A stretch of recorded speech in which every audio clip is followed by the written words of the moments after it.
If you think your job in 2025 is unbearable, just remember, at least you're not manually evicting lice from the armpit of a medieval war criminal using your bare fingernails. Yes, that was an actual job. And no, there were no gloves, no antiseptic, and absolutely no dignity. Just cracked nails, rusty scalps, and bugs, with more job security than your favorite influencer. The Middle Ages were like a 1,000-year-long escape room designed by a sadistic raccoon with a skin disease. Hygiene, optional. Shame, rare. Parasites, plentiful, and emotionally complex. Among knights who exfoliated with gravel, princesses who confused moss with perfume, and monks who baptized people in puddles, there existed a noble caste of workers history forgot to celebrate: the lice extractors, the dermatological gladiators of the dungeon.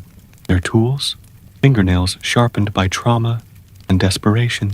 Their technique, pure instinct. Their reward, a bowl of rat broth and the privilege of not being licked by a plague-carrying weasel. They didn't have tweezers. They didn't have shampoo. They had the will to scrape. Imagine Mortal Kombat, but everyone's itchy, and the winner gets scabies instead of a trophy. So before you complain about emails, remember, medieval HR didn't exist, but Gregorio's fingernail did. And before you think, oh, but maybe they wore gloves. Ha ha ha. Dude, if you're expecting gloves in the Middle Ages, you'd better lie down and dream about it, because not even the king had decent gloves to eat chicken, let alone a prisoner with lice in his armpit. If you're laughing, be careful. Medieval insomnia is when you laugh too much at the Middle Ages. This is supposed to make you sleep, not to make you laugh like a court jester. Take a deep breath, lie down properly, and don't scratch yourself. We haven't even gotten to the part where prisoners exchanged nicknames based on the types of infestation. For those of you who are still awake, congratulations. You are already more alert than the lice inspector in the dungeon. But try to relax, because now we are going to enter the dark, smelly, and hilariously desperate world of the lice executioner. Pull back the covers, control your laughter, and prepare yourself for a story your dermatologist would beg you not to hear. Hidden among the desolate hills of the kingdom of Nervino, a place so forgotten that not even maps bothered to draw it, was a prison known by two equally welcoming names: the Nettle of the Damned and the Tetanus Spa. There, between moss-covered stone walls and promises of instant tetanus, the worst prisoners in the kingdom began their routine, and of course their faithful companions, the lice, not one or two, but legions of parasites, forming veritable organized clans that fought for territory like miniature feudal lords. The central cell, affectionately known as the Hall of Eternal Itching, had the kind of ventilation that would make a pig cry, a single hole in the ceiling that served both as an air intake and for the occasional dead pigeon to fall into. On the floor, old straw, rat urine, and the remains of petrified bread formed a crust that could be used as a weapon or as a bed, depending on the level of despair that day. The chains creaked, even when no one moved, and the smell, oh, the smell, a mixture of medieval sweat, armpit fungus, and foot soup. It was almost a living presence, like an invisible monster that hugged you from behind and whispered, "Good night, my stinky one." And at the center of this aromatic spectacle, there he was, the lice killer, a man with an indecisive appearance, somewhere between a professional beggar and a tired prophet, with his nails sharpened not out of vanity, but out of the need to directly combat the lice of prisoners who had already lost hope, and in many cases, even the right to scratch themselves. His name? No one knew. Some said it was Gregorio. Others swore that he only went by the name Aranka Kraka. What everyone knew was that he lived in an improvised alcove next to the feces deposit, which, ironically, was the most ventilated part of the prison. His work kit included a half-melted candle, a crooked bench, a bowl of well water, with mosquitoes floating around as a bonus, and of course his nails. Those nails, short and thick, like the promises of freedom that were never fulfilled. The ritual was almost sacred. The prisoner was tied to a log, not for safety, but because no one trusted someone who laughed nervously while lice came out of his beard in procession. Gregor, or whatever the name of the knight with the nails was, would light the candle, frown, and begin his live pincer dance. The lice, in turn, tried to escape, organizing small military maneuvers behind the prisoner's back. Sometimes they even won, but usually they ended up crushed between the thumb and forefinger of the executioner, who did it with the concentration of a Renaissance sculptor. The environment was so inhospitable that even the rats had a union and tried to negotiate shorter working hours. And the cockroaches, oh, they were already wearing helmets from all the falls they took trying to get through the cells. It was the kind of place that would make a survival reality show look like a wellness retreat. There were prisoners who cried with emotion, just remembering the last shower they took before being arrested, and others who had already made friends with their lice. One even called the biggest ones itchy counselors. Now, don't think that Gregorio had an easy life. He was a civil servant, but of the worst kind, paid in leftover broth, and sometimes with a night without being bitten by ticks. His salary came in the form of promises from the jailer, who would say things like, "Next solstice, I'll give you half a potato," and of course, he never kept his word, because the jailer, in turn, lived in an eternal cycle of hangovers, distrust, and a fungal infection that already had its own name, Gonzalo. If you're still awake, congratulations. You're tougher than the lice in prisoner Rolando's ear, which have already survived 3 scrapings with a dull knife. But hey, you're supposed to be sleeping. This is a story to help you fall asleep, not a stand-up comedy about scabies. Go ahead, close your eyes. Pretend that the smell of your imaginary sweat is lavender. Relax, and try not to scratch your head, or Gregorio might appear in your dream, with his fingernail pointing at you. Yes, you came here to sleep, and it's okay to laugh quietly. Just don't laugh loudly. Loud laughter attracts noise fleas. In Nervino prison, rules were like fleas. They appeared out of nowhere, itched patients, and no one knew exactly who created them. There was an official prison code, pompously called the Royal Regulations for the Treatment of the Grimy, handwritten by a drunken scribe who had swapped ink for bean broth. The text was illegible, smelled bad, and yet it served as the basis for the entire prison operation. One of the most famous articles stated, "Every prisoner with an offensive stench must be visited by the lice executioner before the second pigeon dropping appears on the roof." In other words, it was a biological clock based on aerial feces. Among the most curious rules was one that prohibited prisoners from killing their own lice without official supervision. That's right, scratching one's head could be considered a crime of capillary insubordination, especially if the nail used was considered too sharp by dungeon standards. The reason? Lice population control. The warden believed that the parasites kept the prisoners slower and less likely to escape. Lice were therefore part of the internal security system. Gregory, the lice killer, had a badge made of frog skin and a mini wooden scepter with a louse carved on the end, which he used to point out infested areas before attacking. He also wore a cap that looked like a piece of cloth left in broth, supposedly to not spread his own creatures. This was because there was an unwritten, but highly respected, law that stated that the executioner may not scratch himself during work hours at the risk of cross-contamination. Some said that this rule came about after Gregory accidentally infected an entire gallery of prisoners with lice from his own groin, an epidemic that became known as the outbreak of the 7 hairy ones. In addition, there was an entire ceremonial protocol for extracting the first louse of the days. According to prison tradition, the first louse caught was to be placed on a white cloth and analyzed by the Confraternity of the Grimy, a council made up of 2 prison guards, a domesticated rat, and a woman who sold onions on the prison's black market.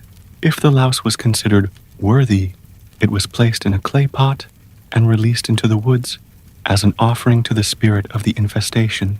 If it was too lazy, i.e., it didn't jump, it was crushed under the prison guard's sandal, while everyone recited in unison, Pax Parasitus.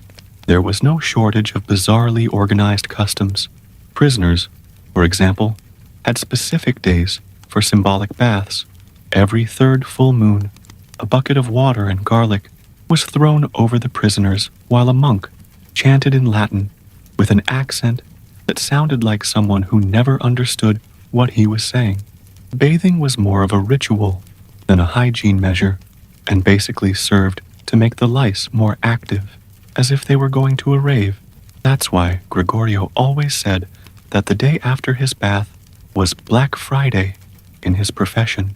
There was also the list of chronic scratchers, a scroll where the names of prisoners who scratched so much that they would draw drawings on their backs with their nails were written down. These were closely monitored, as it was believed that they could use their own lice as a form of political protest. One of them even tried to form a small lice union to demand better scalp conditions. The movement was suppressed with a vinegar bath and a double session with Gregorio. The punishment for hiding lice was also clear. Anyone caught hiding an infestation under their clothes or in their armpits received 3 extra cleaning sessions with horse's claw, a rudimentary version of what we would call today aggressive exfoliation. There was even a saying among prisoners, better to confess to the louse than to face the animal's claw. Now, if you think all this is bizarre, take a breath. Are you still awake? Then we detect laughter. This is a symptom of severe insomnia. This channel is a medieval sleeping pill, not a stand-up show from the feudal lord. You came here to sleep, not to laugh until you scare away the modern mosquitoes. Close your eyes and imagine a silent cell. Ignore the imaginary noise of teeth chattering, rats getting married, and a prisoner asking for his scratch on the back of his neck. By the way, if you haven't managed to relax yet, maybe you need a Gregory just to get your hyperactive head in order. But calm down. We haven't even talked about the secret baptism ritual of the lice executioner, because yes, there was one, and it is on this edge of itching and insanity that we continue, diving even deeper into the story of a man, his nails, and the most unfairly treated profession of the Middle Ages. His name was Theobald of the Ears, a large, sweaty, and absurdly hairy man known in the village for 2 notable feats, having defeated a wild boar in a slap fight and having lost a bet against a priest, which sent him straight to the Nervino cells for blasphemy in the form of a slap. Theobald was, in short, a living colony of lice. When he arrived at the prison, the local insects celebrated. They say it was the first case of plague that bothered even the rats. The cell shook, literally. Theobald's lice were organized by neighborhoods. The ones in the armpits called themselves the brave ones of the armpits, while the ones in the hair had a spiritual leader who communicated through synchronized scratching. The infestation was so absurd that the jailer tried to exorcise the man with a blessed garlic and a candle made of earwax, but the effect was only to leave the place smelling like a horrible pizzeria. That was when Gregorio entered the scene, personally appointed by the prison chief, after 3 guards refused to come within 2 meters of Theobald. The lice killer cleaned his nails, tied his hair with a dry leather cord, and said the phrase that would go down in history in the cellars. Let's start at the nape of the neck. May the gods have mercy on me. The cleaning session lasted 3 days, 3 full days of meticulous extraction, inspection, and scratching of every corner of the prisoner's body. With each louse removed, Gregorio placed it on a piece of wood, clapped his hands, and said, "Rest in peace, warrior." He even improvised a small lice cemetery next to the latrine, with crosses made of toothpicks and flowers plucked from a piece of mold. But the situation got out of hand on the second day, when Gregorio discovered a nest behind Theobald's left knee. That's right, a nest, with larvae and all, a veritable condominium of lice, with a small balcony and a drainage system made of dried pus. When he saw it, Gregorio almost gave up his profession and went to sell cauldrons, but he resisted. He used an ancient technique called circular scratching with the pinky nail, passed down by the old executioners, and managed to dislodge the entire outbreak. The news spread. Prisoners clapped their hands in their cells. A bard even composed a song called "The Cry of the Filthy Knee," played by burping on a bone flute. And of course, the prison administration thought it was all wonderful, so wonderful that they decided to reward Teobaldo with a larger cell for collaborating with the institutional cleaning. Gregorio, on the other hand, was given the title of Chief Delucer of the Kingdom, which sounded much better than it actually was. The next day, he received a line of 10 prisoners to repeat the procedure, but that was when tragedy struck. During the 4th session, while Gregorio was cleaning the back of a new prisoner's neck, one of his nails, his favorite, the one on his left hand, sharp as a pet scythe, broke off in the middle of a particularly tough scab. The scream was heard all the way up in the tower.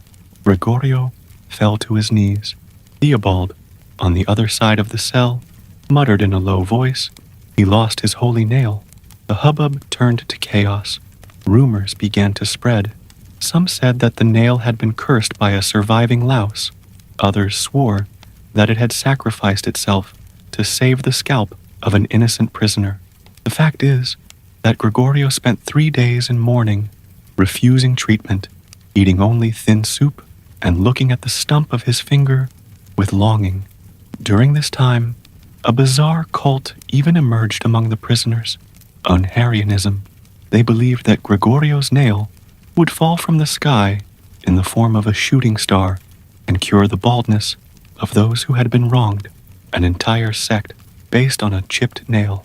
The Middle Ages were a great collective delirium that smelled of feet. And you, still awake? This was supposed to make you sleep, not laugh like a court jester with a cold. Relax your jaw, stop laughing into your pillow, and remember, this channel is for napping, not for waking up the dog with your laughter. That's medieval insomnia. You start by hearing about lice and end up reflecting on nail cults. In the end, Gregory went back to work. He had a new false nail sculpted from the bone of a real pigeon and resumed the fight against the little creatures. Teobaldo was released months later under the allegation of exemplary hygiene, which caused protests from the population because no one wanted that sweaty, shaved man walking around freely. And they say that, years later, he returned to prison as a motivational self-help teacher. The topic of the lecture? Lessons I learned from a louse behind my knee. Odilon of the Sweaty Back was officially the junior assistant to the lice killer, but in practice, he was the medieval equivalent of an intern who forgot his name tag, fell into a bucket of rat soup, and still had the nerve to ask for a raise. The boy's origins were obscure. Some said he had been raised by weasels in a den of fermented hay. Others claimed he was the illegitimate son of a drunken barber and a girl who sold smelly feet in little pots at the Nervino Fair.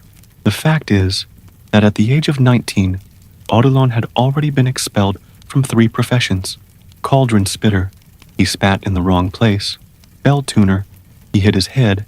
And carpet beater, he got hit back by the carpets. When he was appointed as an apprentice to the great Gregorio, no one understood. including Gregorio, who, upon seeing him arrive, asked, "Is that a human being or a living colony of mold?" Odilon was thin, clumsy, sweat dripping down his back in any temperature, and had the motor coordination of a drunk duck. But he made up for all of this with an absurd desire to please. He wanted to be useful. He wanted to learn. But he had no idea what he was doing.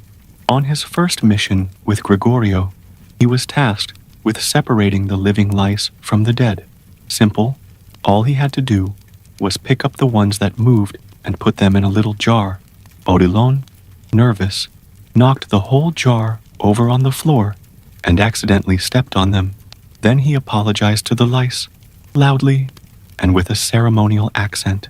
Gregorio took a deep breath.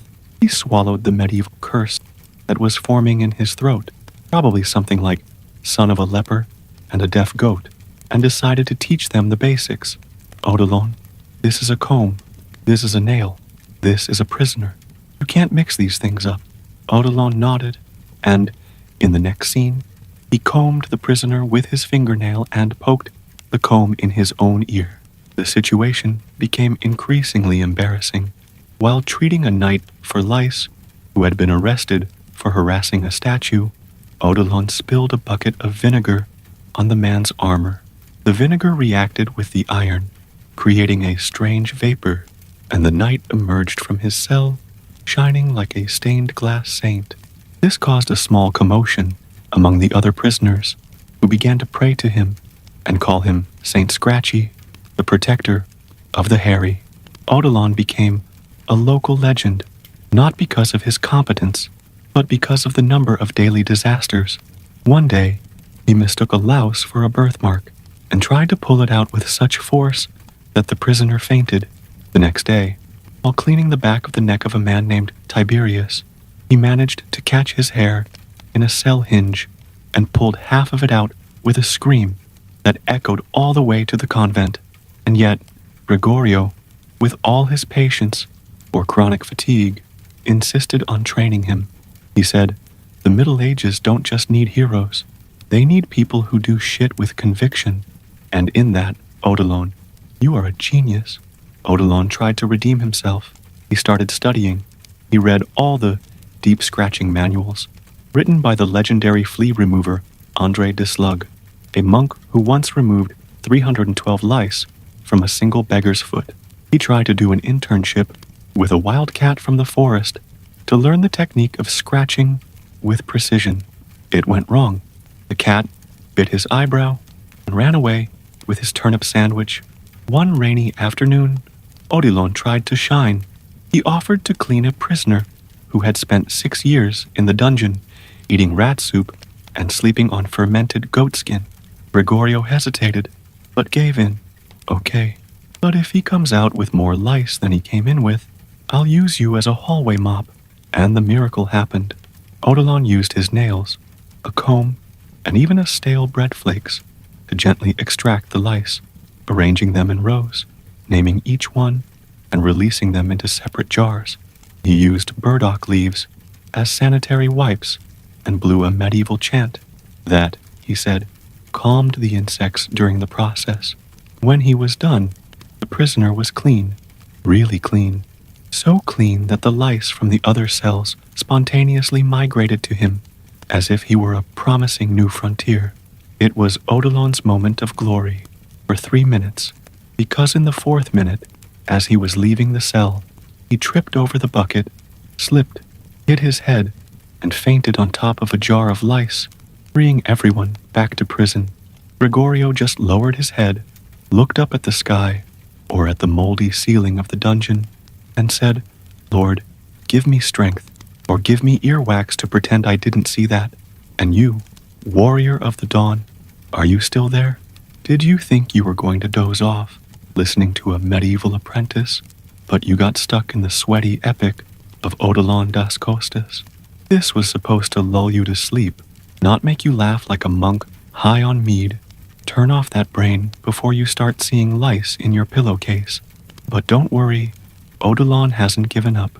He's still going strong, sweating, stumbling, and picking off lice. with the same skill as a blindfolded chicken playing the harp. And the worst part, he believes he's getting better.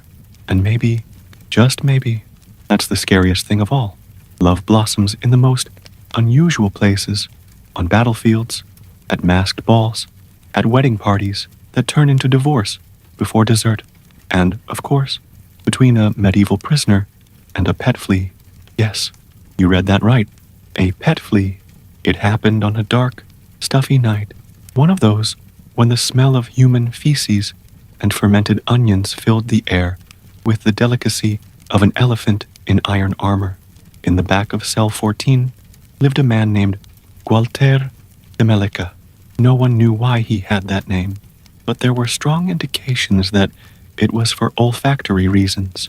Gualter was imprisoned for heinous crimes. He had insulted a priest during Mass, and worse, clapped his hands out of rhythm during a public execution. But none of that mattered anymore. What mattered was that Gualter was in love. With whom? With Clarabella, his pet flea, who had lived in his left armpit since his first winter in prison. Clarabelle was not just any flea. According to Walter, she was different from the others. She had a piercing gaze, a graceful leap, and a refined thirst for blood. While the other fleas jumped from prisoner to prisoner, like teenagers at a medieval dance, with smallpox, Clarabelle remained faithful to her host.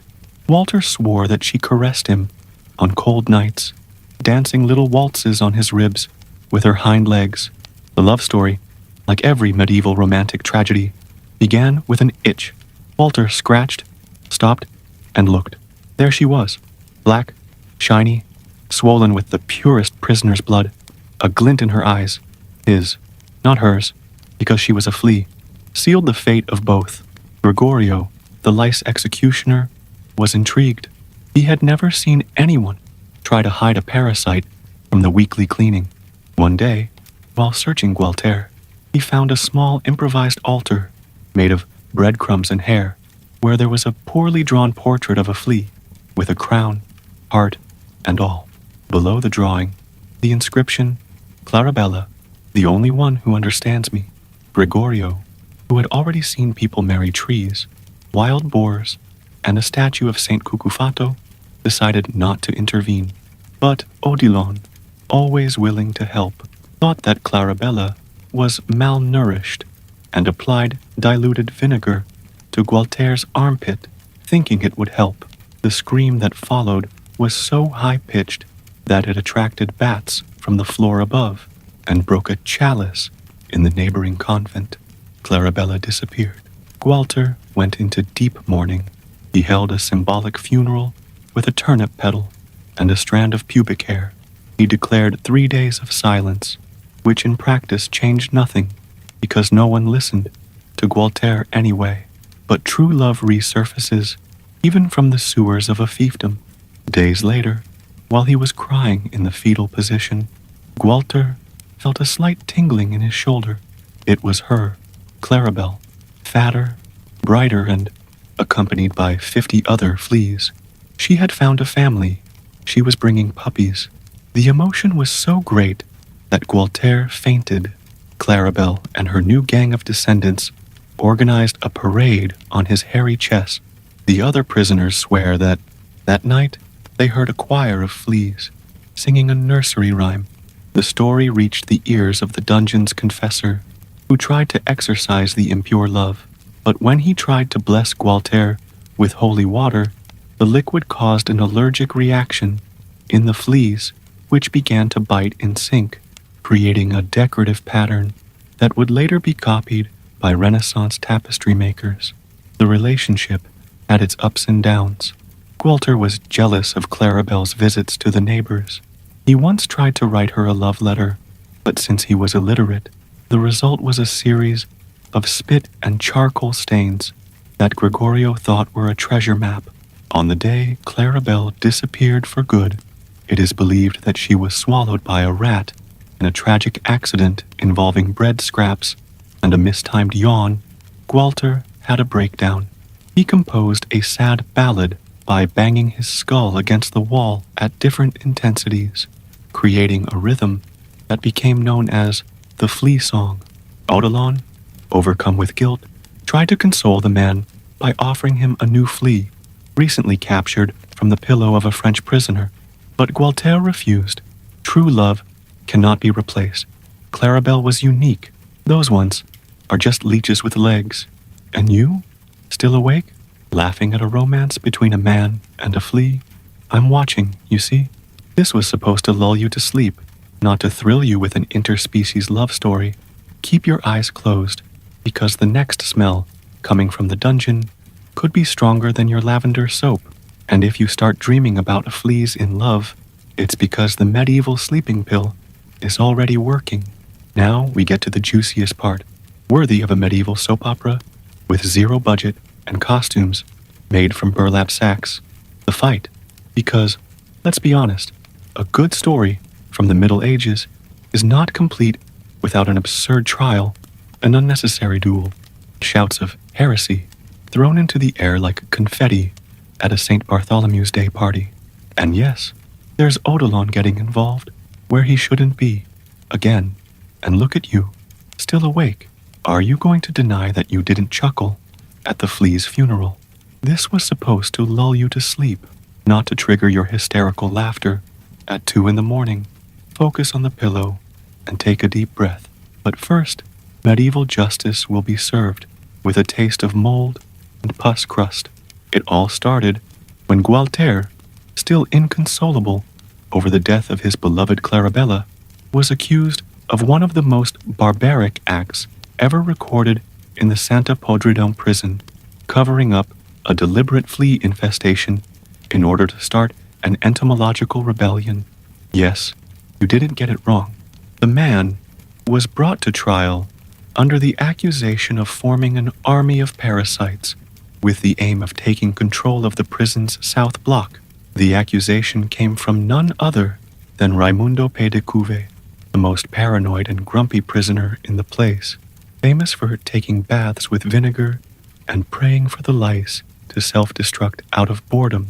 Raimundo claimed that Gualter's fleas were forming a line at night, marching in sync, and gathering in magic circles on the prisoners' backs.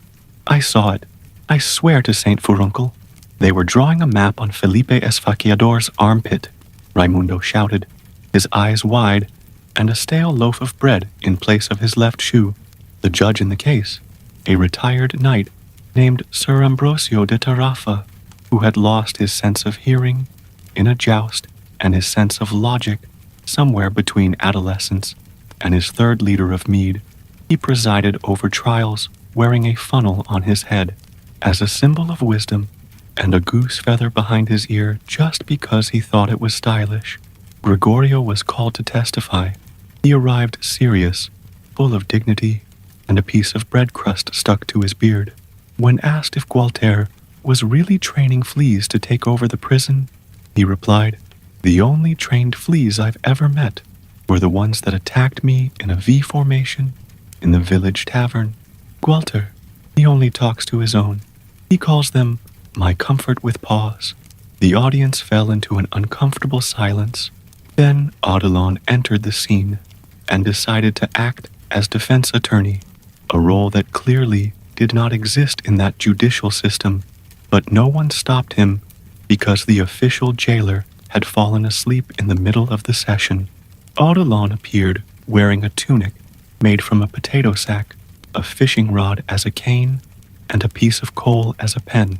He began his speech with the eloquence of a drunken troubadour.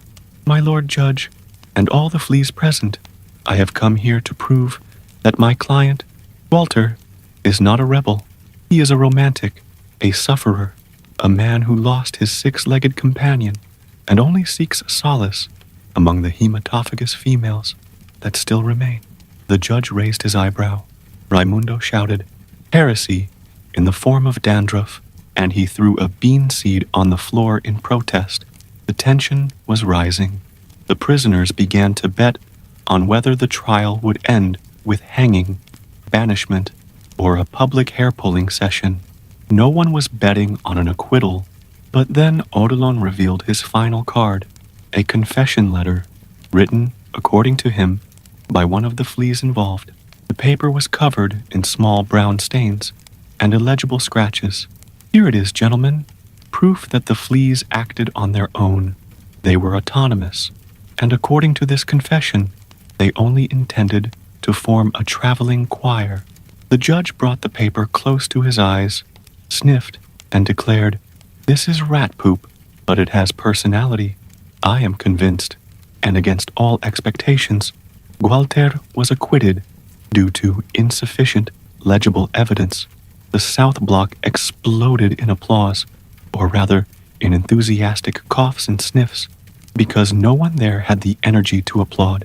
Raimundo had a nervous breakdown, shouted, "The fleas won," and hid inside the bucket of feces until the next day. Gualter left the session with a distant look in his eyes and a flea on his left shoulder. They say she was one of Clarabella's daughters. He named her Pulgasilda. He promised to raise her with more affection. Odilon, moved, wrote a song about the trial, entitled, "The Day Love Itched Stronger Than Justice."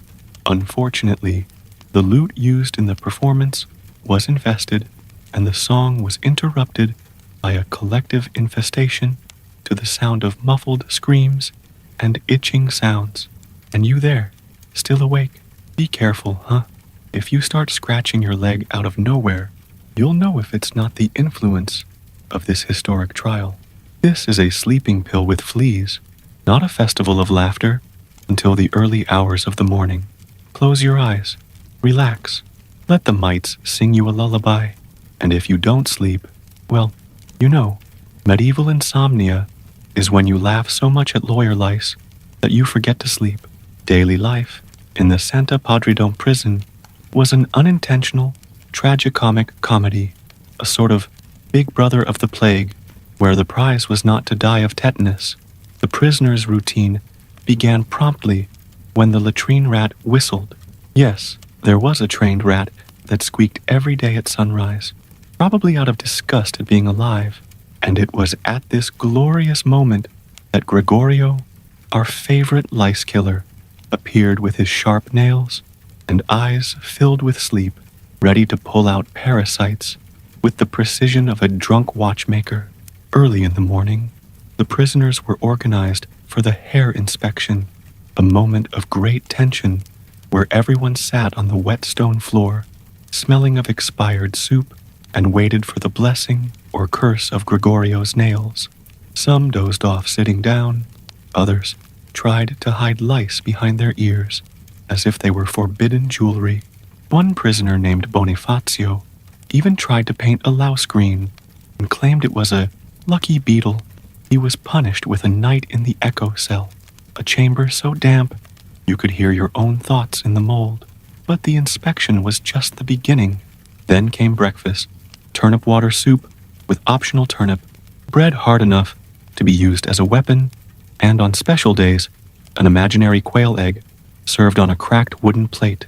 Prisoners lined up to thank the cook, a former monk named Ulderico, who believed that salt was a sin and taste was divine punishment.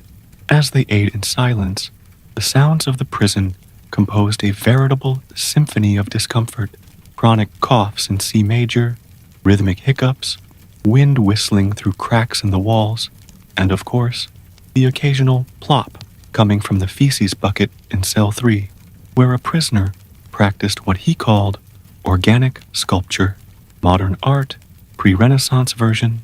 After the meal, it was time for the daily activities. Those who weren't cleaning the corridors with their tongues, a punishment invented by a bored prison guard, participated in educational workshops, such as how to tell the difference between scabies and divine blessings, cutting and sewing potato sacks, and the classic, take a deep breath and accept your fate. In his spare time, Gregorio offered lice therapy workshops, where the most desperate believed that lice could balance the body's humors. One prisoner, Aristides, swore that after being bitten 57 times on the same leg, he lost his fear of ghosts and his own mother-in-law. Others, less courageous, preferred to bet their last coins on wart ball games, a game in which hardened warts were kicked towards the latrine hole, scoring points according to how much they bounced back. The score? Made with pieces of fingernails glued to the wall. Meanwhile, Gregorio continued his shift, pulling out lice with the tiredness of someone who has seen it all, including a parasite with a count's face. He even named it Sir Cozzadelio before crushing it with a tear in the corner of his eye. The children who heard the prison stories. Yes, there was a tavern that dramatized Gregorio's adventures in the form of puppet theater made with crumbs, grew up believing that the medieval hero used nails as a sword and scabies as a shield. In the middle of the afternoon, the forced meditation hour took place, when all the prisoners had to remain still for 17 minutes, staring at the wall, reflecting on their sins, or on how a mushroom sprouted from the ceiling of cell 5 and began to sing. They say that at this sacred moment, Gregorio would lie down next to the bucket of cleaning water, look at the sky, or at the moss on the ceiling, whichever was cleaner, and whisper, "Clarabelle, today I plucked a louse that looked like you." Later, dinner would come, the same as in the morning, only with more resignation and fewer expectations. The more optimistic prisoners tried to imagine that it was wild boar stew with spices. The realists knew that it was soup with traces of rat. The fatalists, however, didn't even chew. They just accepted it as if swallowing life. At night, there was the theater of lament, where the most dramatic prisoners would act out their personal tragedies in an attempt to move the jailers and get some drier straw to sleep on. One highlight was the prisoner Rufino, who dramatized his unjust imprisonment with a pantomime in which he was bitten by 72 fleas while reciting a sonnet. He won a broken spatula as an acting prize. And you, are you still awake? Look, if the routine of a prison where the pastime is collecting warts and competing in the scream of pain didn't make you doze off, maybe you need a louse therapist. This is content to dream about rats in togas, not to stay awake inventing names for fleas. Close your eyes, or at least pretend to. The medieval routine is a chamomile tea with the flavor of sweat, strong but effective. If you fall asleep now, you might dream that you're the judge of a foot odor championship. Trust me, it's lighter than Monday in 2025. If anyone in 2025 thinks they've seen something weird because they've sat through a 3-hour traffic jam, listening to a lo-fi playlist with an AI voice whispering, "You can do it," they've probably never heard of the Feira dos Parasitas, a monthly tradition at Santa Podridão prison, organized clandestinely by the prisoners themselves. This event was a mix of black market, scabies rave, and miniature entomological zoo. The fair always took place on the last Sunday of the month, around sunset, when the prison's smell reached its aromatic peak, something between expired cheese, philosophical sweat, and moldy bread with self-esteem. Gregorio, the infamous lice executioner, was always the guest of honor. After all, he was the only one who knew the difference between a louse and a tick master of ceremonies. He himself kept an illustrated notebook with charcoal portraits of every illustrious parasite he encountered, among them the legendary Junior Louse, who survived 4 vinegar baths and an exorcism. The work was considered a relic, and a Franciscan monk once tried to buy the rights to adapt it into a shadow play. He was expelled from prison for literary heresy. The fair was a sensory experience, in the worst sense of the word. There were stalls made from underwear and the remains of dead prisoners' robes. They sold everything: soap made from fat reclaimed from turnip soup, water filters that were basically a used sock with stones inside, and even an anti-lice charm that was just a button tied to horsehair, sold for 3 pieces of moldy bread and a promise of silence during the night. The more daring prisoners would bring their pet parasites to compete in improvised races. A popular corridor was the Via Sarnegra, a path made on the ground with dried drool from patients and crumbs from confiscated cookies. The last competition ended with a louse named Ubaldo winning by 0.3 seconds after overtaking an anemic flea that stopped to cough. And are you still awake? Dude, this channel is for dozing off while laughing slowly, not for setting up a fan club for the Ubaldo lice. During the fair, there was also the creative itching contest, in which participants acted out new ways to deal with the infestation. Some used spoons, turtle shells, a prisoner spinning on the floor like a Beyblade, shouting, "Lice, give me back my sanity." He won a night without a bucket in his cell, which was practically a holiday. Gregorio, watching all this activity, sometimes wondered if he had not fallen under a spell of collective delusion. At what point in his life did he end up in a prison where fleas were worshipped as gods and lice were given names? One day, while pulling out a particularly hairy parasite, he swore that it whispered, "Free me, master." It could have been exhaustion, or just the side effect of smelling stale sweat for too long. In fact, on the same day as the fair, a special visitor arrived at the prison, Friar Cataplasmo, an eccentric religious man who firmly believed that fleas were fallen angels. Literally, he preached that, when expelled from heaven, the most messy angels were condemned to live in the armpits of sinners. He founded a sect called the Saltitantes da Salvação, the Saltitants of Salvation, and required all prisoners to dance in a zigzag pattern as penance. 3 fainted, 2 became disciples, and 1 tried to sell the idea to a neighboring fiefdom as the new trend in fitness faith. Friar Cataplasmo wore a tunic full of holes. He said it was divine ventilation, and a vial of sacred blood that, when analyzed by a more skeptical monk, turned out to be beetroot tea mixed with sweat. Even so, Cataplasmo was successful. He organized symbolic baptisms with drops of vinegar and spiritual namings of parasites. A louse earned the title of Saint Coquirino, the martyr of the neck. And if you still haven't slept, well, it's worrying. Have you ever thought that maybe your insomnia is caused by a preaching louse that refuses to leave your head until you hear the end of the story? The jailers, despite being grumpy, also participated in the fair discreetly.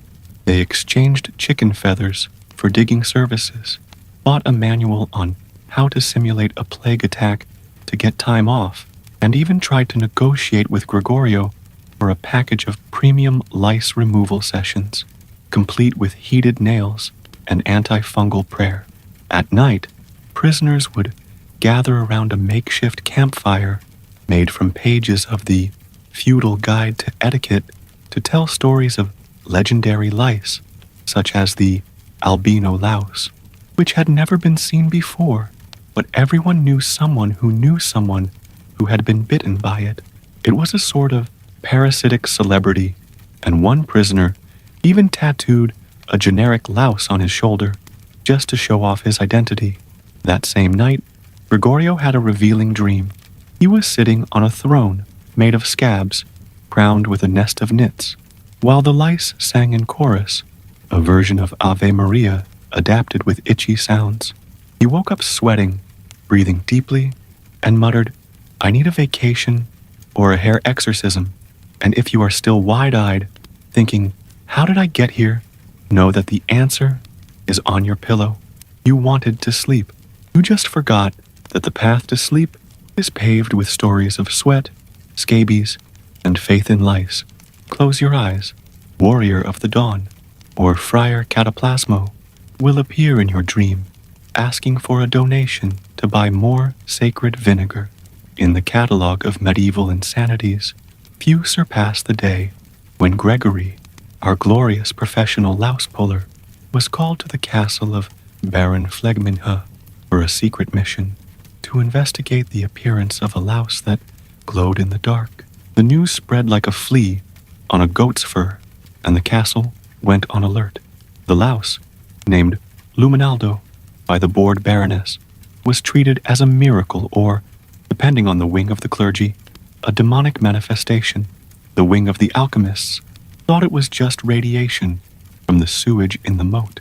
But who, in the Middle Ages, knew what radiation was? For them, it was the light of accumulated sin. Gregor arrived at the castle, carrying his inseparable bag of tools, a nail filed with river stones, a small bottle of vinegar, a crucifix carved with dried feces, spiritual protection against possessed lice, and a small handkerchief scented with nettles. He was received with honors, or rather, with contained disgust and the correct distance. The Baron, a chubby man with cemetery breath and a belly that seemed to hide a sleeping dragon, explained the case.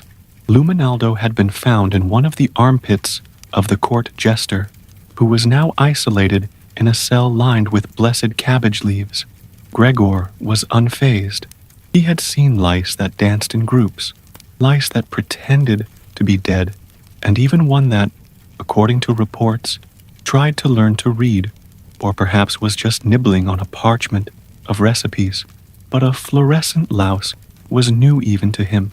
A thorough inspection was carried out. The court jester, embarrassed, explained between sobs and itching. He appeared out of nowhere. "I just wanted to sleep, and I woke up with a glow in my armpit. If you're still awake imagining this, seek help, or at least a less visual pillow." Gregory, after minutes of intense searching under fur, folds, and tears, found Luminaldo. And yes, he was glowing, like a firefly with goals.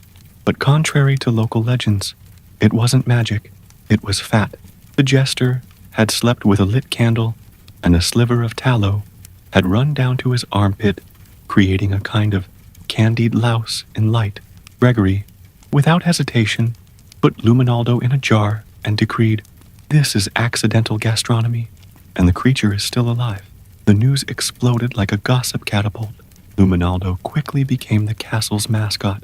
He was given a linen bed, which he completely ignored, a crown made of crumbs, and even a serenade played by a drunken lutenist. The entire court began to search for special lice.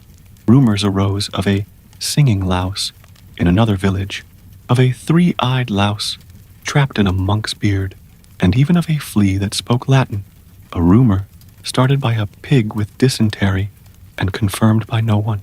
The children of the castle began to breed lice in little jars, like people breed betta fish. They exchanged cards, made bets, and held a championship. The governess had small ceremonial robes made for the most charismatic parasites. The first club of noble lice was founded, complete with a coat of arms and an anthem: "Rise, scratch, reign." Gregory, who just wanted to return to his stinking, peaceful prison, found himself involved in etiquette training for lice. He had to teach the Baron not to give affectionate names before the inspection, and the Baroness to stop kissing the animals before the quarantine. A louse caught conjunctivitis from so much love. Meanwhile, Luminaldo grew in fame. A court artist made his portrait in charcoal and exhibited it in the main hall, next to a painting of the Baron's ancestor riding a boar. Visitors to the castle began to pay to see the shiny louse, and the castle grew rich from this parasitic tourism. Even the Pope found out and sent a delegation to investigate whether Luminaldo was, in fact, a celestial apparition. They came back with lice and doubts. And you, warrior, are you still awake? This is an itchy bedtime story, not a Discovery medieval documentary. The height of the bizarreness came at a formal dinner in honor of Luminaldo. The louse was placed on a crystal pedestal, actually an inverted salt shaker, and had a speech made in its honor by the castle's master of ceremonies, a man who wore 2 overlapping wigs and believed he was a direct descendant of a royal moth. During the speech, the louse escaped. It disappeared into the hall. A general hunt began with candles, screams, and people tearing off clothes. An old woman bit a squire's knee because she thought he had hidden Luminaldo in his heel. Gregory, with the calm of someone who has seen everything and more, gave a specific whistle, and Luminaldo came back. He jumped straight onto the executioner's shoulder. The court fell to its knees. Gregory, in a lapse of inspiration and exhaustion, proclaimed, "It is decreed. Luminaldo will be a symbol of light in the darkness and of the itch in royalty." And so, the louse gained feudal citizenship, a miniature suit of armor made of tin foil, and a small imaginary plot of land on the kitchen map. Castle, once gray and sad, now breathed joy, confusion, and dandruff. Gregory, however, decided it was time to return to his cell and his stinking prisoners. Luminaldo's glow was beautiful, yes, but nothing could replace the pleasure of pulling a common louse out of a prisoner's buttocks and hearing that muffled ouch of dignity in tatters. On his way out, the Baron tried to stop him. "Stay, we can make you the protector of royal lice." Gregory smiled, put his sharpening nail in his pocket, and replied, "Royalty will never itch like the people, and I am a man of the people, smelly, but of the people." And he went down the hill, with the setting sun in the background, Luminaldo on his shoulder, as if he were a pocket dragon, and a promise to return to where the infestation is honest. And you there, awake, imagining a louse with armor, go to sleep, creature. This is to lull you to sleep, not to inspire parasitic cosplay.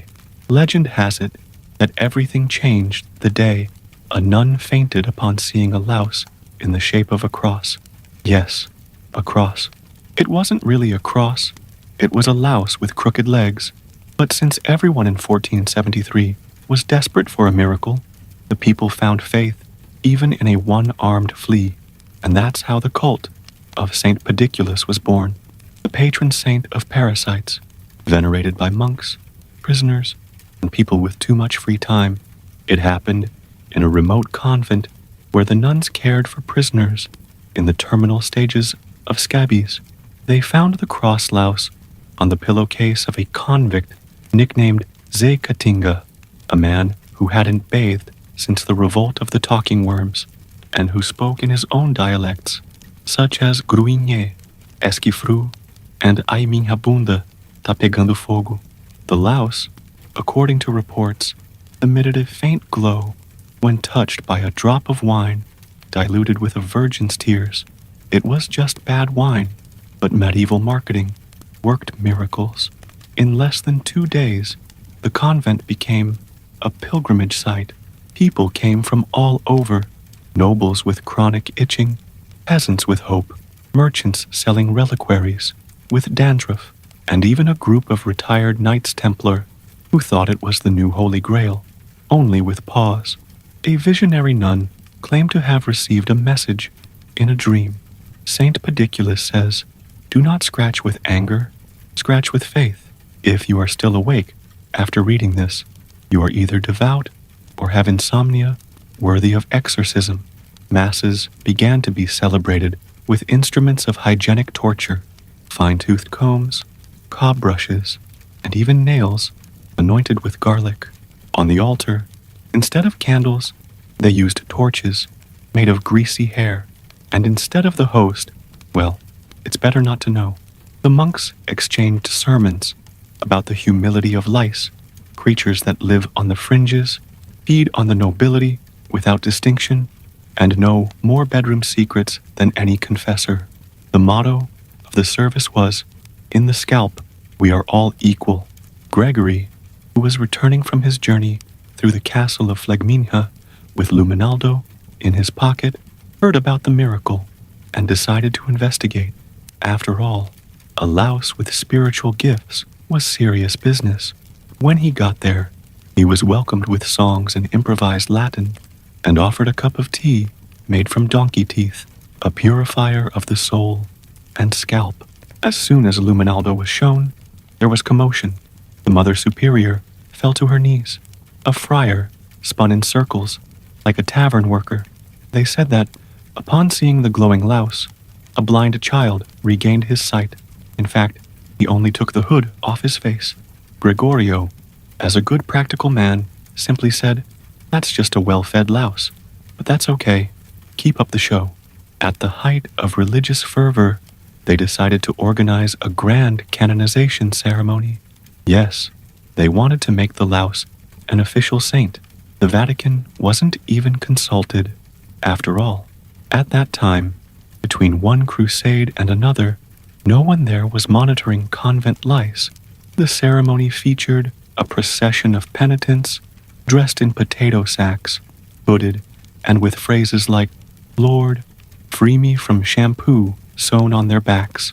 Each one carried a handmade replica of a louse made from rat parts, onion skins, and flour glue. Luminaldo was placed in a bronze reliquary stolen from a decommissioned catapult and carried on the shoulders of nuns with their arms shaking with disgust but unshakable faith. During the main sermon, thunder boomed. The sky darkened.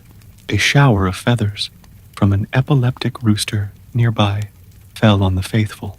Cries of, "It's the spirit of itching," echoed through the cloister, and a bolt of lightning struck the bell, which vibrated for 2 weeks straight.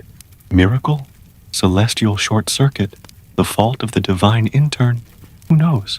Gregory, in his coarse but functional wisdom, decreed it would be a real miracle if these people took a bath, and he returned to prison, taking with him the little bottle of Luminaldo and a strange feeling that he was at the center of a new religion. On the way, he met a beggar who claimed to be the new messiah of the mites. He wore a cloak made of goat beard and shouted phrases like, "The end is in the wires," and "Repent before the itch consumes you." And you there, sleepy warrior, still awake? Or are you starting to feel faith in lice too? Be careful.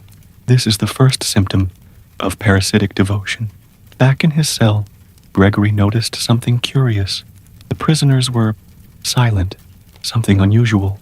When he went to check, he found them all in a meditative position, with their eyes closed and their hair carefully tousled.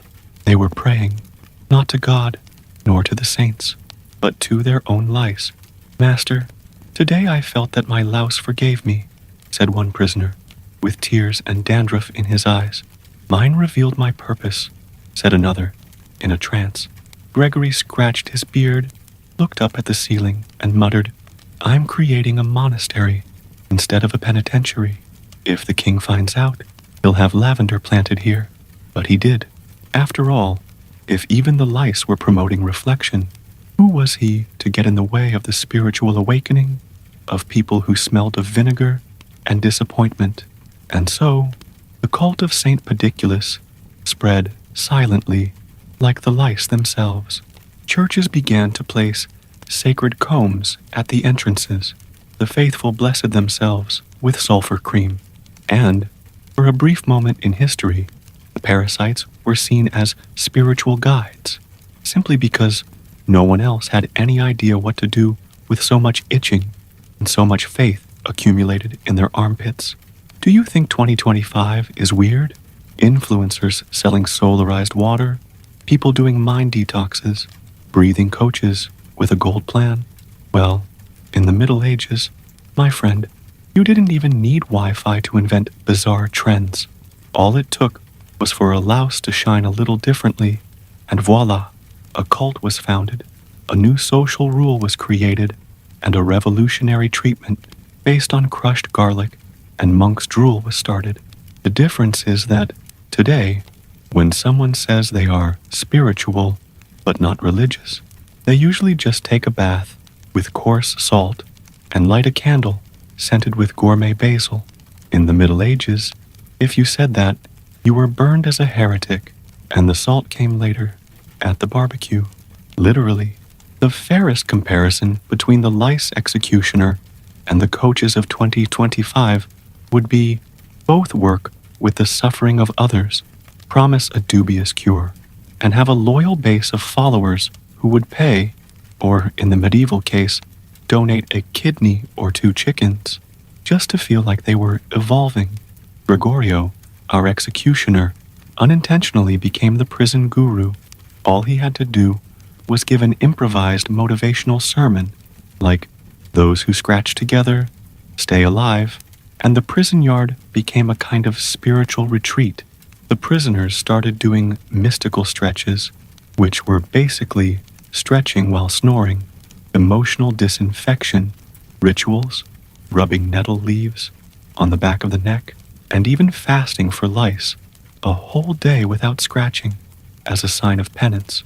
If you're still laughing at this, warrior, know that in 2025, there will be people paying 200 riés to take a clay bath while listening to mantras with a Floripa accent.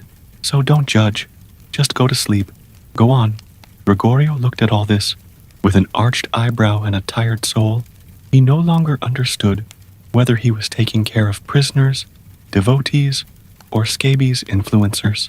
One of the prisoners even improvised a channel, Sarna Zen, lice, as a tool for self-knowledge. He made videos explaining the energetic benefits of letting the parasites run free on the scalp. They know where it hurts, he said, with a crooked smile and his head full of movement. Meanwhile, in the village, a blacksmith decided to create a mystical inspiring accessory, the Comb of Enlightenment.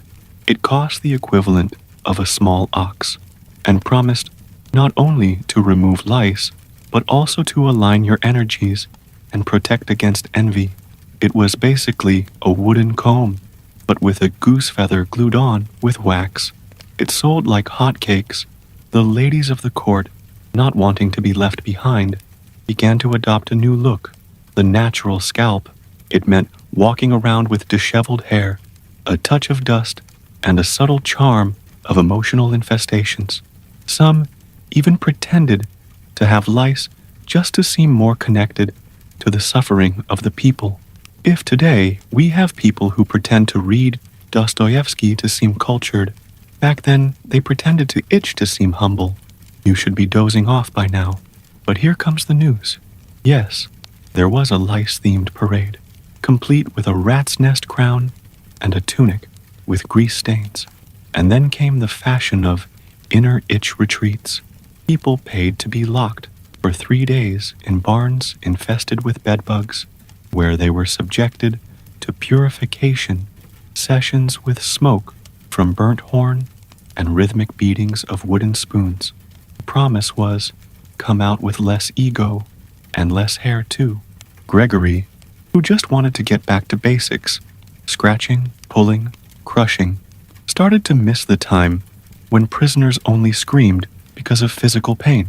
Now, it was all, oh, I'm on a journey of self-acceptance of my inner louse, or Gregory, my parasite, showed me that I need to forgive my stepfather. There was one who refused to kill the lice, saying that they were his spiritual brothers. The guy had more louse eggs in his head than working synapses. Of course, the comparisons to 2025 are even stronger when you consider that today there are spa treatments with leeches. That's real, huh? In the Middle Ages, leeches were used to take away bad moods, which basically were everything someone felt, from fever to PMS. Today, they remove energetic blockages. The name has changed. The concept is the same. A disgusting thing sucking you while you pretend it's for your health. And it doesn't stop there. In 2025, you can buy groin chakra incense, water energized with retrograde mercury crystals, and yoga mats with phrases like, vibrations are not discussed. In the Middle Ages, this translated into drinking virgin goat urine on the first waning moon to cure hiccups. The important thing is to have faith, or a lot of boredom, or both. If you're awake until now, congratulations. Your soul is ready for a mystical initiation into some sect of transcendent ticks. The most curious thing is that all of this made Gregorio reflect. In the end, lice were indeed a living metaphor. They would spring up out of nowhere, take over your life, make you lose sleep, cough, cough, just like this video now, and when you finally learned to deal with them, others would come along, like Bills, or fitness influencers, and the most ironic thing, prison, that place of punishment, became the epicenter of local spirituality. There were people committing petty crimes just to get arrested and try to achieve follicular enlightenment. And there Gregorio was, with the same dirty fingernail, patiently pulling out lice and thinking that maybe he was the real guru of this mess. If you thought you had heard everything about medieval insanity, get ready to throw your pillow, because here comes a story so bizarre that it almost sounds like something invented by a screenwriter with a high fever. But it's not. It's based on historical records, although common sense begs for it not to be true. It's the unbelievable saga of the Council of Lice, an event that, I swear, if it happened today, would be live on TikTok with 2 million views. It all started when a group of cloistered monks, probably already somewhat affected by excessive fasting, decided that lice were not mere parasites. They were creatures with souls, endowed with a divine mission to humble the proud and purify the filthy. After all, in their logic, if lice only attacked the filthy, then they were, well, an agent of God. Impeccable, right? These monks then decided to organize a formal trial to decide whether it was permissible to kill lice. Yes, you read that right. They held a court and put the lice in the dock, literally. They created tiny wooden cages with lice inside, as if they were little heretics awaiting sentencing. Tell me, is there anything more bizarre in 2025? Maybe only those people who take their dogs in baby carriages and call them astral puppies. The council began with impassioned speeches. Abbot Pantaleon, leader of the monastery and clearly already a strong candidate for a mystical outburst, defended the lice tooth and nail, metaphorically, since he used his nails to pull the little creatures out of his own hair. My brothers, who are we to exterminate the agents of penance? These are the little martyrs who cleanse our vanity and remind us of the humility of the dust from which we came. On the other side, Brother Hugo, visibly bald and with severe signs of anemia, argued, "With all due respect, Reverend, but I have been being purified for 6 months. If I am purified any more than that, I will become a saint, or a corpse." The vote was heated. Some more pragmatic monks began to complain that they had lost part of their eyebrows during the purification sessions. Others, more esoteric, claimed that the lice gave them visions during their sleep. In reality, feverish delirium of infection. But go explain. Things only got worse when a monk, there is always that one, named Silverio, had a divine revelation while he was scratching himself frantically. According to him, a louse had climbed up to his ear and whispered sacred words. No one knew if Silverio was very spiritual or if he just had purulent otitis.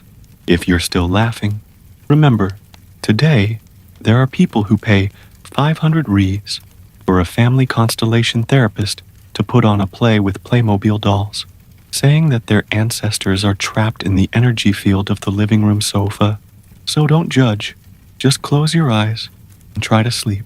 Go on. The debate lasted for days.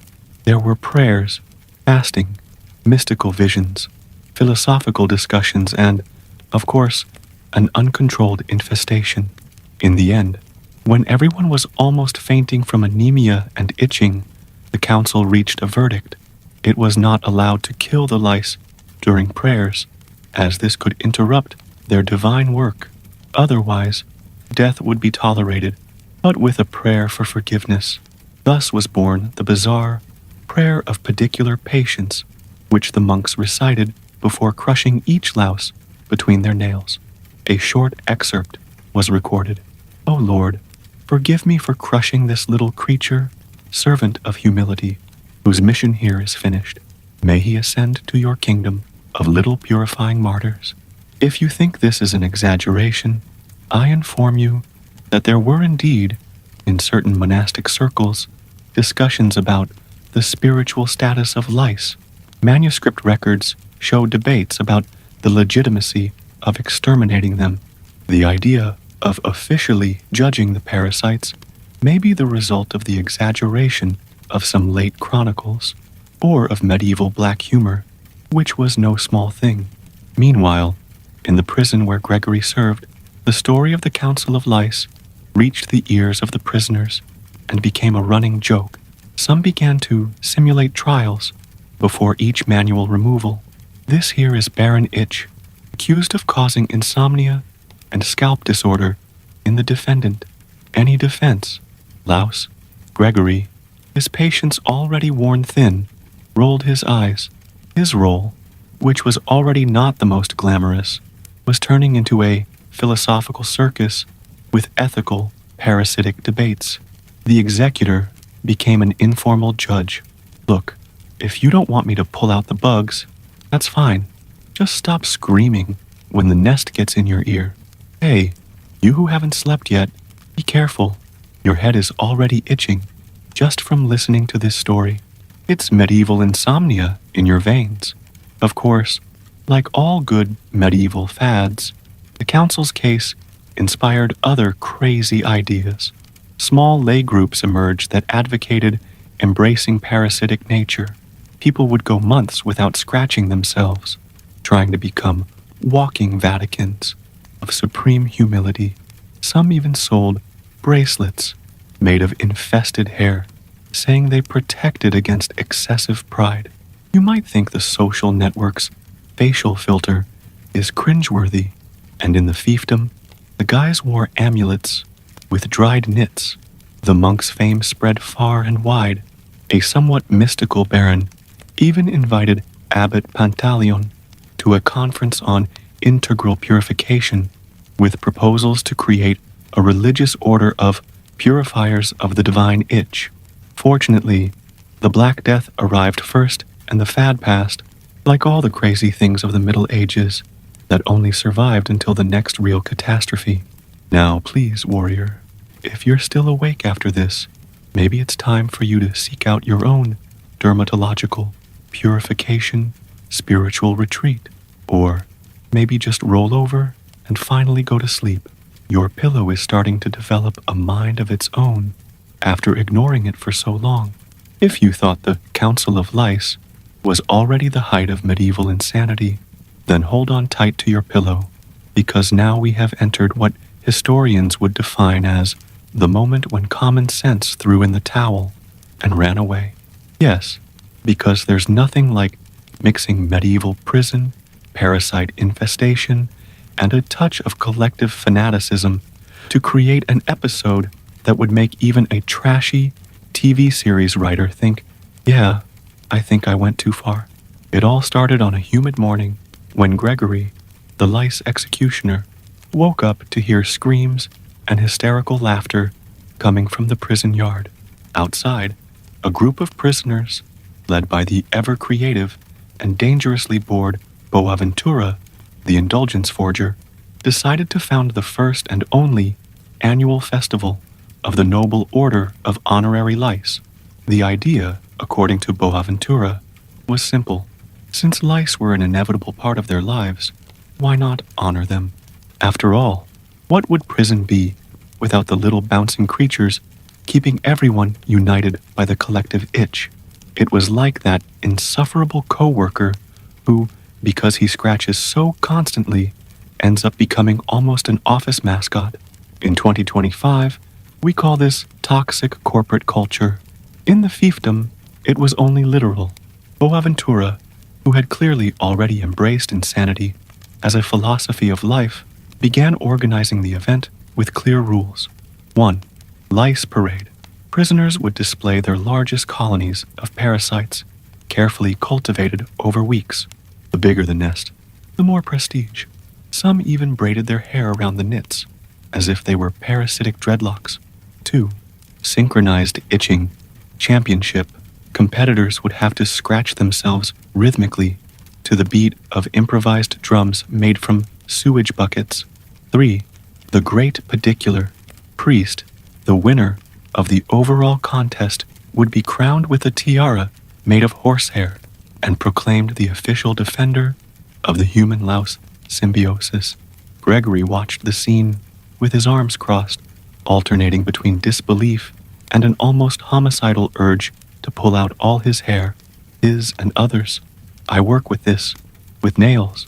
I pull out these damn things every day. And you're organizing a festival. Wonderful. Like any good medieval event, things escalated. Soon, rumors about the festival reached the ears of a neighboring feudal lord, Baron Theobaldus of Gorgonzola, known for his obsession with alternative cures. Theobaldus was the type who believed that eating raw frogs brought vigor and that swamp gases purified the lungs. So, when he heard about the celebration of lice, he immediately saw a mystical opportunity. If lice are so resilient, thought Theobaldus, perhaps their contact will transmit this strength to humans. How wonderful. There you have it. This twisted logic was enough for him to sponsor the festival, sending bizarre gifts, infested wool shirts, mouse wigs, and even a suspicious relic that, according to him, contained Noah's first knits. It was basically the Middle Ages inventing pyramid marketing. At the height of the festival, with drums beating and the prisoners already half dehydrated from so much scratching and jumping, Boaventura announced the climax, the ritual of pedicular anointing. The idea was to let hundreds of lice slide from oily hair directly into a boiling cauldron of pork fat. The steam would be inhaled by the faithful as a purifying blessing. Clearly, safety measures were not part of the plan. Gregorio, who had seen a lot of things in his service, including the guy who tried to tattoo Saint Ursula using charcoal and a goose feather, realized that the line of ridicule had been run over by an entire cart. If you're still awake listening to this, I'm sorry to inform you, your sanity is on the same level as Boaventura's. You should sleep, warrior. You should sleep. The ritual, surprisingly, almost worked, until a louse, affectionately nicknamed Sir Nibbling, escaped from the hair of one of the leaders and dove straight into the priest's eye.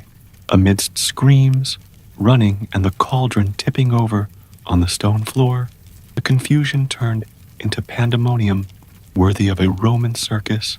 To top it all off, as if the medieval universe were having a particularly comical day, at that very moment, a patrol from the bishopric burst in, sent to investigate heretical practices involving entomological practices. The scene they found, half-naked prisoners, all scratching frantically, singing bizarre hymns about lice-ridden humility, and a blind priest shouting that Sir Nibbler was the Antichrist. The official report's description read, "We found absolute chaos. If there was any purpose, we could not identify it. They only shouted pedicle purification as they dipped lice in grease. The bishopric, of course, excommunicated the festival, punished the baron, and ordered an end to any practice related to the little demonic parasites. But, as expected, the underground cult of lice never completely died out. For decades, reports of secret brotherhoods of the sacred itch would still crop up here and there, always with that medieval touch of cultish insanity. And to think that, in 2025, you complain when your food app is 10 minutes late. Imagine waiting weeks for an elite louse to perform a ritual.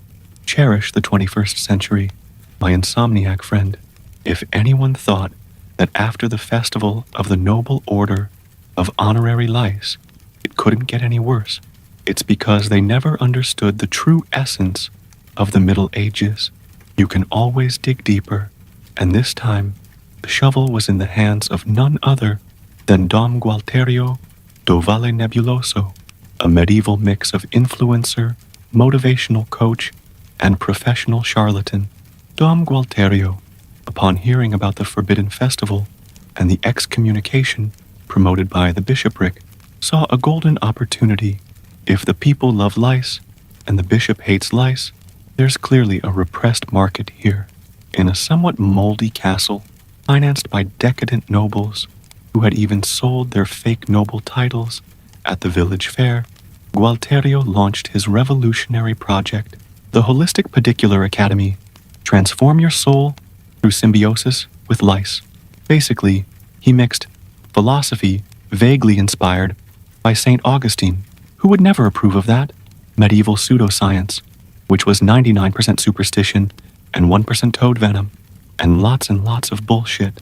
The premise? Lice were purifying entities, devouring not only blood, but also the spiritual impurities that clog the soul. He called it redemptive hematological therapy, which, let's face it, sounds like the name of some hipster aesthetic procedure from 2025.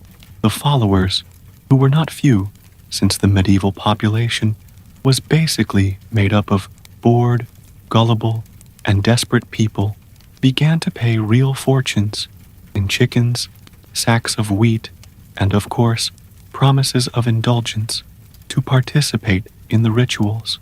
Among the activities offered at the academy were itchy meditation sessions. The participant remained in absolute silence while the lice did their purifying work. The collective itching noises formed a kind of bizarre mantra. Pedicular infusion baths, communal baths, where the faithful would soak in infusions of rotting herbs, while clouds of lice were released into the steam in a spectacle that smelled like dirty sock soup. Sacred Tiara creation workshops.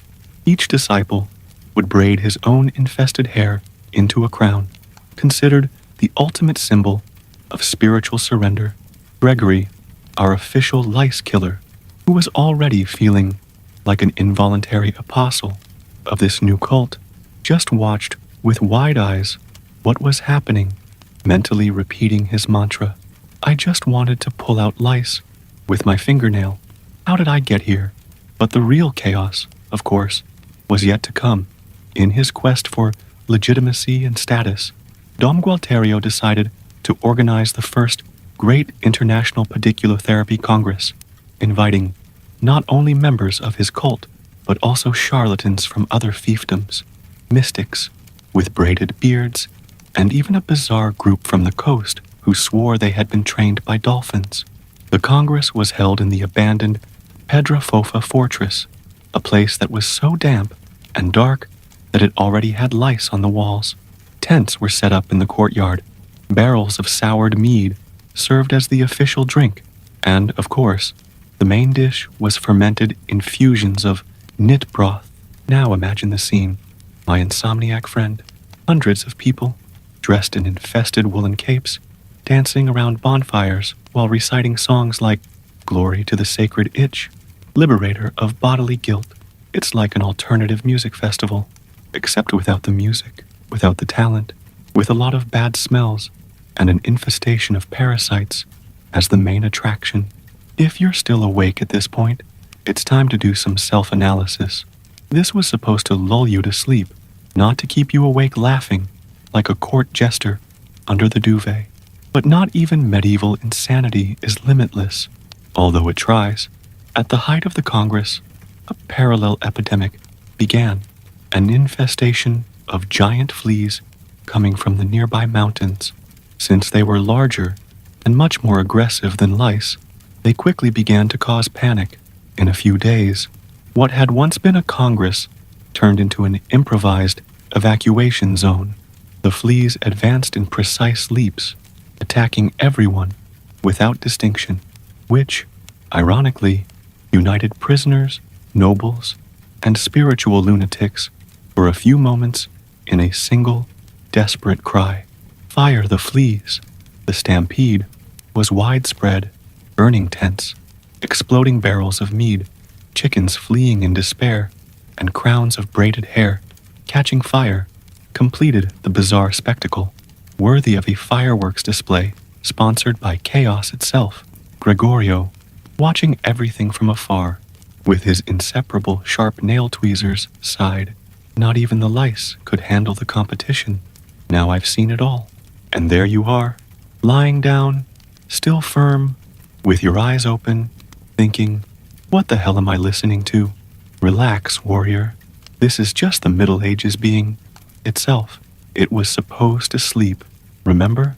And so, noble survivor of the sleepless night, just when humanity thought the Middle Ages had already squeezed out every last drop of absurdity, history said, "Hold my chamber pot," because in the midst of a solemn gathering of dermatologist monks who had just founded the Order of the Holy Scratch and were debating whether lice had original sin, a new horror was born.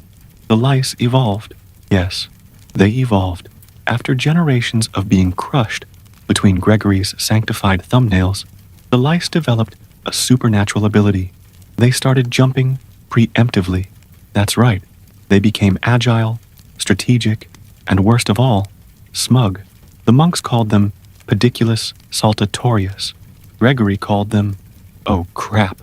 To fight back, Gregory founded the first and only medieval Los Kung Fu Dojo, where he trained in itchy combat techniques, spinning index finger slaps, reverse scalp chops, and synchronized eyebrow sweeps.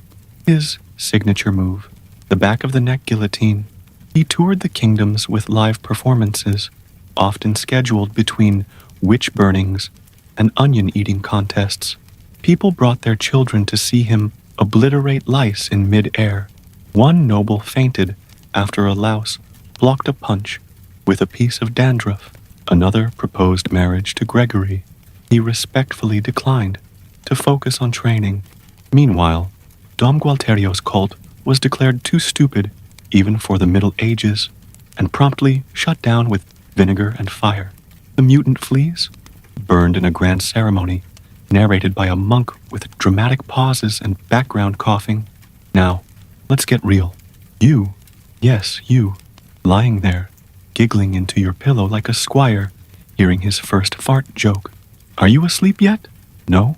Then your insomnia isn't medical, it's historical. You're suffering from chronic medieval brain syndrome.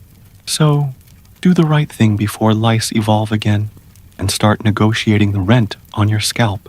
Like this video, or I'll send Gregory to do a surprise scalp check. Subscribe, unless you want to end up in the next medieval hygiene documentary as the unwashed witness. Comment below. What would your signature move be in the Lice Foo Academy? Itchy palm strike? The flea flicker? Be creative. You're already too far gone. Share this with a friend who complains about work so they realize they could be scrubbing prisoner buttocks with a holy comb. Now close your eyes. If you feel something crawling, it's probably enlightenment or a tick. Either way, good night, brave sleeper.